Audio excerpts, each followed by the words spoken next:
So I have three more items on my list. And I think that I may be done after that, but I'll decide that later. So, right. The first of the three. The first of the three is, there's an insidious, ugly relationship between what you might call group thought, in the bad sense, in the ugly sense, and categorization. Groups love to put an individual in a category, treat that individual as part of a group, and use it to avoid thinking and being idiots. It drives me nuts. It's like, oh, he's a janitor, his role is to clean up, therefore he's not sophisticated. Where in reality, I've met plenty of janitors that had sophisticated views of the world. They just decided or ended up making a living that way. I've met homeless people that I was left with the impression that the fact that they were so astute philosophically is why they were homeless. They were so philosophical in their outlook, they could not interact with a practical reality. And yes, I do consider that too philosophical, right?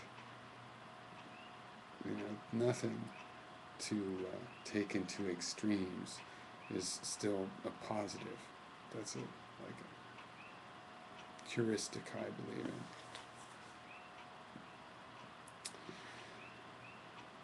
So my disgust at this kind of group thought had led me to being very negative about categorization in general. But introspection led me to the realization that I just categorize like crazy more than any ordinary person does. I create new categories and destroy categories. I'm a logician, basically, so it's all about categories. So does that mean that, oh dear, well, my whole thought process requires this isn't negative things, but it's the only way I can think. There's no better way. Then I realized, well, categorization, you can't prove that it's going to be necessary for thinking, certainly thinking with language. But there's more to it than that. In cognitive science,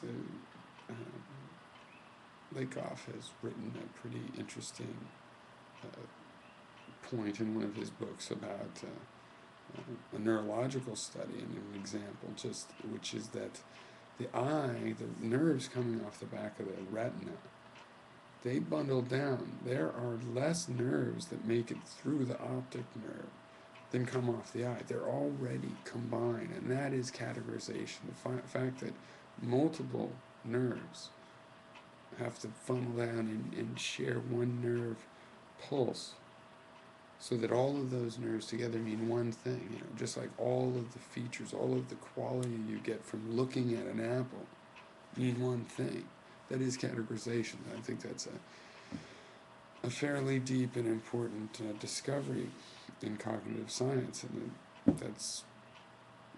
it makes perfect sense that categorization arises from a neural network, and really from any network, from the network effect of the way you run a neural network. It leads to categorization.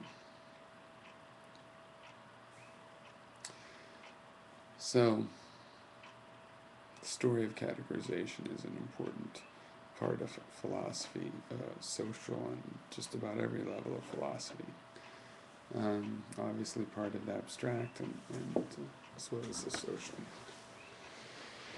Okay, I'm going to take a break and then make the other two in a second.